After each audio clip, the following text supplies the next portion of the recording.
Arrogance has a specific scent in a courtroom. It is a mixture of unearned entitlement and a profound, bone-deep belief that the world is a stage built specifically for their convenience. It doesn't walk, it marches. It doesn't speak, it declares. That was exactly what drifted into my sightline the moment the courtroom doors swung open for Dr. Aris Thorne. He was a man constructed from the finest materials: expensive suit, calculated posture, and that unmistakable, glazed expression of someone who has spent 2 decades being called chief and doctor by people terrified of his temper. He didn't carry a case file, he carried the weight of his own perceived importance. He stopped in the center of the room, scanning the benches, the clerk, the bailiff, and finally, me. He didn't look like a defendant. He looked like an inspector assessing a property that was clearly beneath his standards. Most people who enter my courtroom arrive with a sliver of trepidation. They understand that, regardless of their bank account or their title, they are standing before a judge who has absolutely no interest in their pedigree. They walk in with their shoulders tight and their eyes darting, looking for a way to show they respect the process. Dr. Thorne did none of that. He moved to the defense table and sat with the ease of a man who assumed the proceedings were a formality, a mere administrative hurdle he would clear before returning to the real world, the world where he mattered. I sat on the bench watching him, letting the silence of the room settle around him.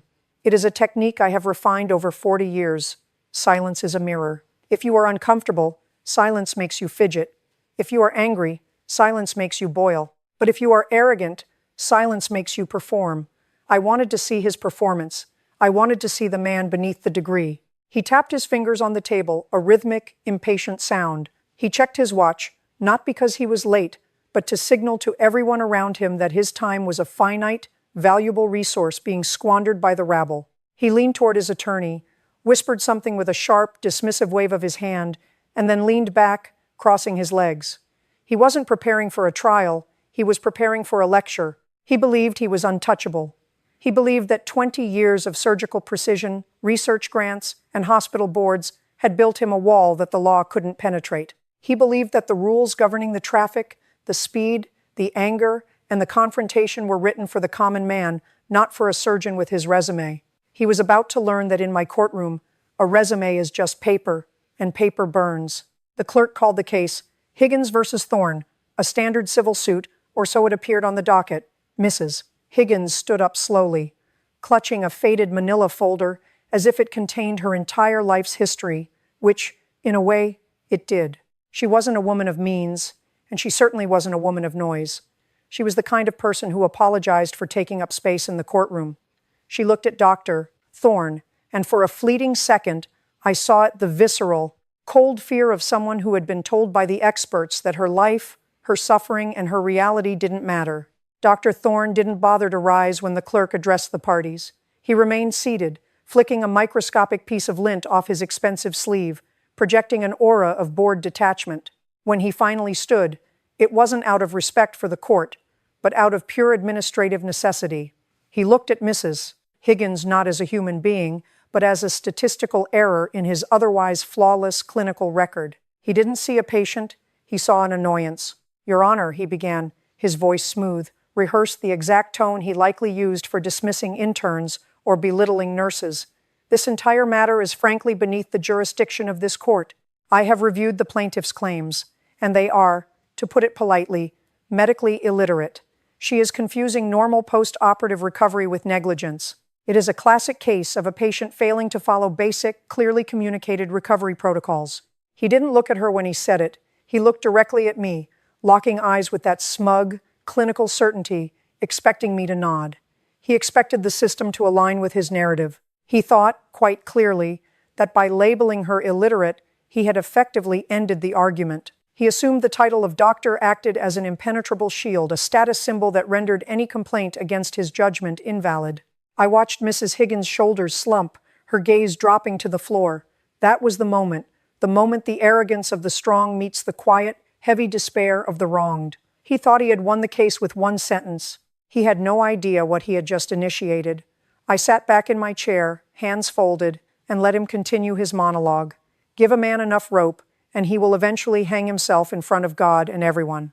Thorne was busy weaving his own noose with every condescending word he directed at that woman. He didn't see the courtroom. He only saw his own reflection. I allowed the silence to stretch. It wasn't the silence of confusion. It was the silence of a judge who had just heard the defendant dig a hole deep enough to bury his own reputation. Dr. Thorne stood there, preening slightly, waiting for me to rebuke the plaintiff, waiting for me to toss the case out because he had used a big word and a dismissive tone. He looked at Mrs. Higgins, then at the gallery, with the smug grin of a man who thought he had just delivered a masterstroke of legal strategy. "Dr. Thorne," I said, my voice low and steady. "I didn't raise it. I didn't need to. When you have the truth on your side, you don't need to shout. You called this woman medically illiterate. You seem very comfortable using labels to deflect from the evidence. But in this courtroom, we don't treat patients like footnotes in a journal article. We treat them like human beings who walked into your office trusting you with their lives." He bristled. I could see it in the way his jaw tightened. He wasn't used to being corrected, let alone being told he was out of line. "Your Honor, I am a professional. I deal in facts, not emotions. Mrs. Higgins lacks the requisite understanding to interpret complex surgical outcomes. It is a reality, not an insult." "It is an attitude," I countered, leaning forward. "And it's an attitude that has no place in a court of law. You claim she didn't follow protocols. Let's see them." I motioned for the clerk to hand me the records. I didn't look at the charts, the graphs, or the surgical logs, not yet. I looked at the correspondence, the emails, the handwritten notes from the nurse, the post-op instruction sheets. I wanted to see how he communicated with the person whose life he had sliced open. As I flipped through the pages, I saw exactly what I expected: jargon, pages of clinical, cold, impenetrable language. It was designed to confuse, to intimidate, to create a barrier between the doctor and the patient. It wasn't information, it was a wall. "Dr. Thorne," I said, pointing to a document, "explain this to me, not in doctor speak. Explain it like you're talking to a neighbor. Tell me what Mrs. Higgins was supposed to do, and tell me why it was so clear that a layperson could understand it." He hesitated. He looked at the document, then back at me, his arrogance wavering for the first time. He realized, perhaps too late, that I wasn't asking for a medical opinion. I was asking for proof of clarity. He began to speak, stumbling over the very words he claimed were standard protocol. He started to explain, then stopped, then restarted, using terms like post-surgical inflammatory response and iatrogenic variables. "Stop," I snapped. The courtroom went instantly quiet. "You're doing it again. You're hiding behind the title.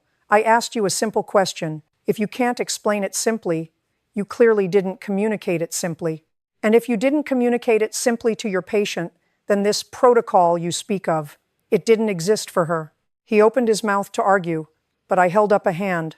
The trap was sprung, and he had walked right into it. Thorne's face had drained of its usual crimson tint of indignation, replaced by a pasty, uncomfortable pallor.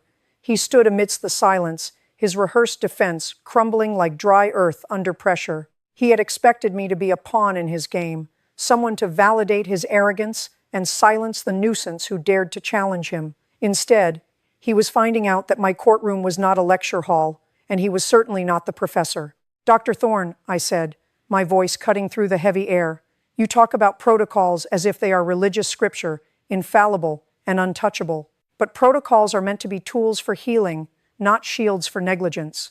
You've spent the last 10 minutes hiding behind jargon because you know that if you spoke plainly, the truth would be impossible to deny." He looked at the gallery, seeking allies, but found none.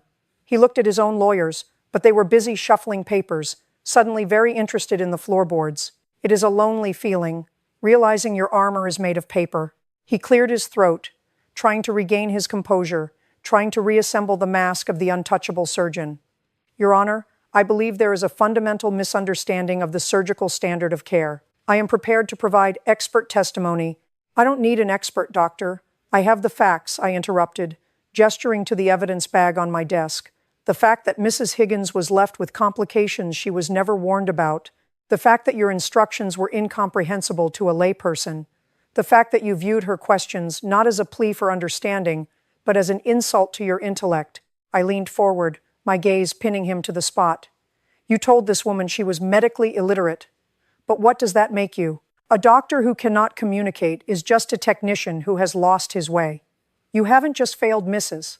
Higgins, you have failed the very profession you are so proud of." He opened his mouth to retort, but no words came out. The arrogance that had entered the room with him, that loud, boisterous ego, was starting to suffocate. He was shrinking, and that, I decided, was the beginning of justice. The air in the room had grown thin, the kind of stillness that precedes a thunderstorm.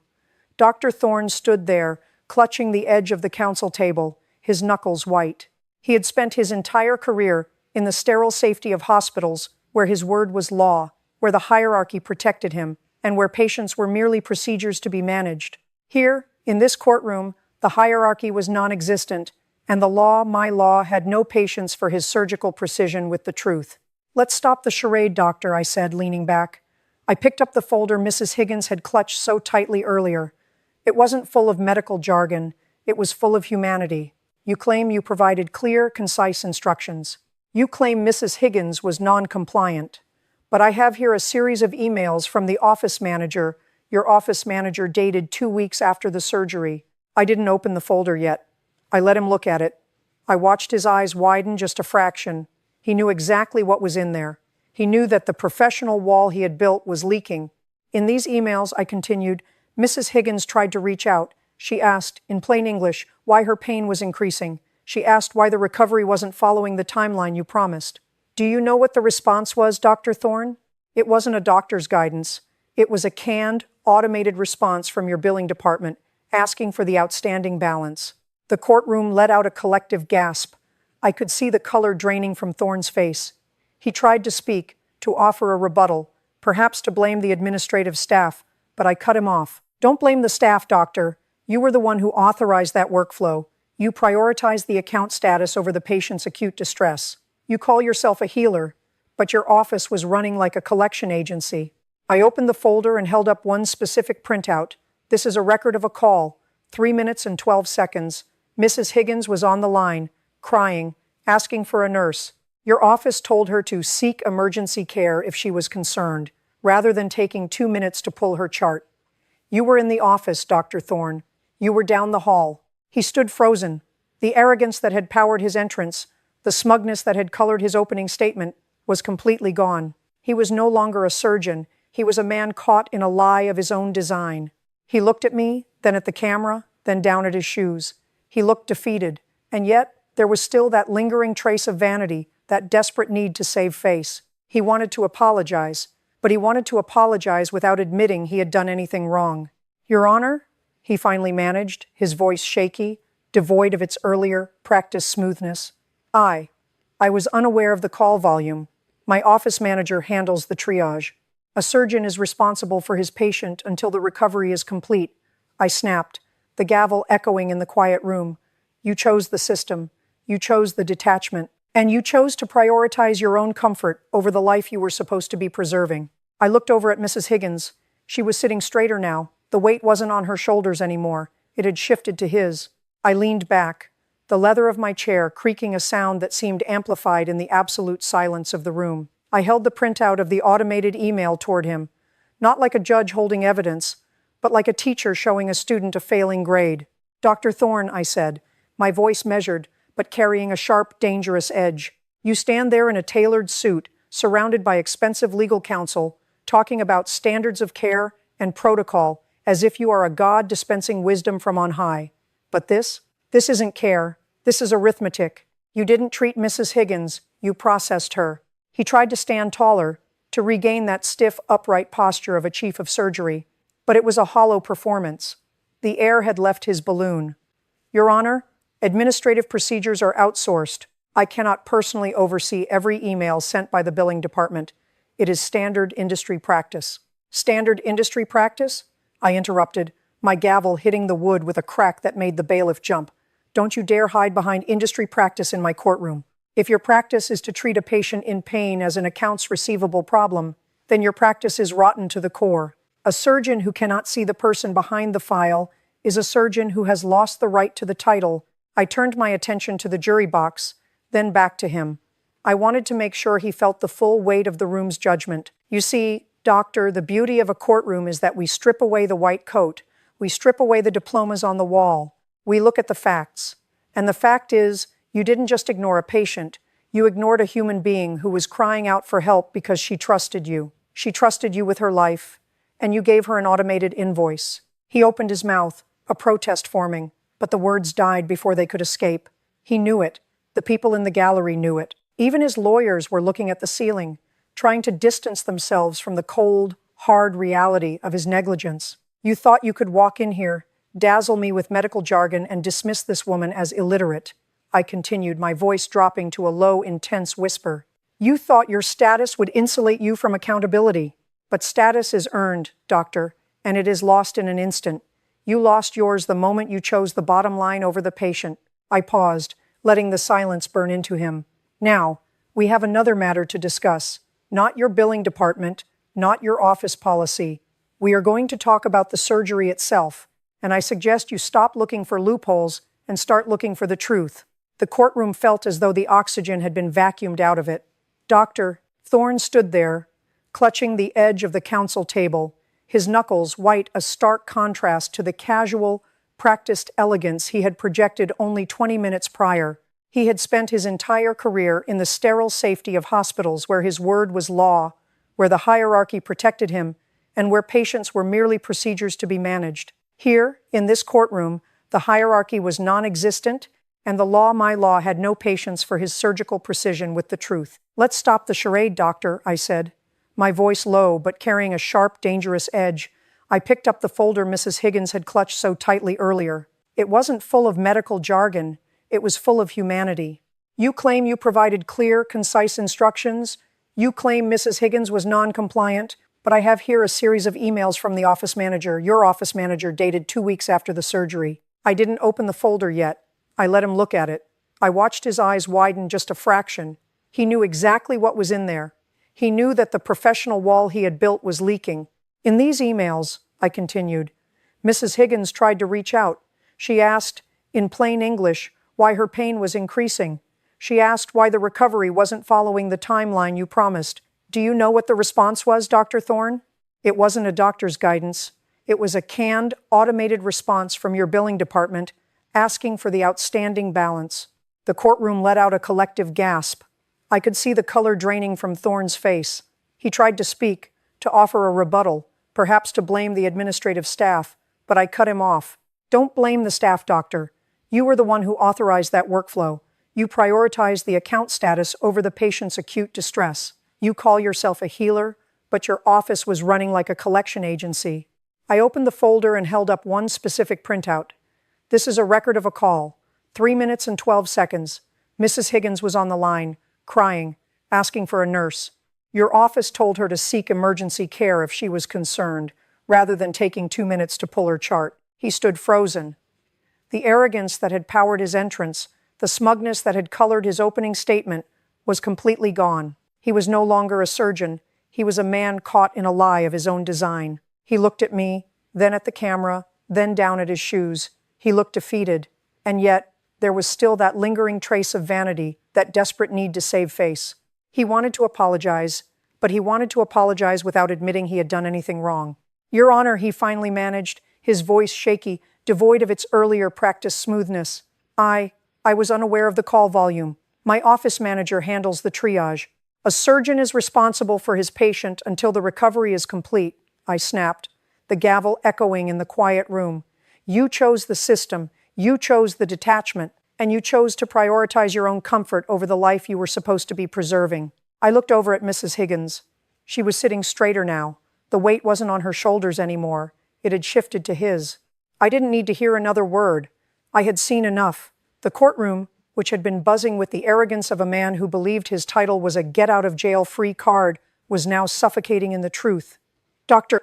Thorne stood there, clutching the edge of the counsel table, his knuckles white, a stark contrast to the casual, practiced elegance he had projected only 20 minutes prior. He had spent his entire career in the sterile safety of hospitals where his word was law, where the hierarchy protected him, and where patients were merely procedures to be managed. Here, in this courtroom, the hierarchy was non-existent, and the law, my law, had no patience for his surgical precision with the truth. Dr. Thorne, I said, my voice echoing off the courtroom walls, devoid of the earlier warmth I afforded those who showed at least a shred of humanity. You came into this room with a resume that says you are a healer. You leave this room with a record that says you are a technician who failed the only test that matters, the test of conscience. I picked up the gavel. The room went instantly, deathly silent. It was that specific, heavy silence that only happens when a facade finally shatters. Judgment is for the plaintiff, in the full amount requested, I declared, my voice final and absolute, and I am adding the maximum punitive damages allowed by law. Not because you made a mistake, everyone makes mistakes, but because you prioritized your ego over your patient's life. You hid behind automated emails and corporate protocols while a woman suffered under your care. That isn't just negligence, it is cowardice. He tried to protest. His mouth opened, but no sound came out. His lawyers looked down at their briefs, knowing that any defense now would only make them look as morally bankrupt as their client. Thorne looked at Mrs. Higgins. For the first time, he didn't look through her. He looked at her. He saw the pain, the fatigue, and the quiet, enduring strength that he had tried to dismiss as illiteracy. He saw a woman who had fought for her own dignity against a giant and had won. You have 24 hours to initiate payment, I continued, staring him down. If I hear one word about administrative delays or billing procedures, you will find yourself in contempt of this court. And believe me, doctor, you do not want to see what happens when your protocol meets the reality of a jail cell. He nodded. It was a jerky, humiliated movement. He turned to leave, but I stopped him with one last sentence. One more thing, Dr. Thorne. Titles, degrees, and awards don't make you a better person. They just give you a bigger platform to show the world who you really are. Today, you showed us exactly who you are. He walked out. The heavy double doors swung shut behind him, with a finality that signaled the end of his unearned reign. Mrs. Higgins stood there, trembling, not from fear, but from the sudden, overwhelming relief of being believed. The courtroom didn't cheer. There was no applause. Just a profound, respectful silence, the sound of truth standing on its own. Justice isn't always loud. Sometimes, it's just the quiet sound of a lie finally collapsing under its own weight.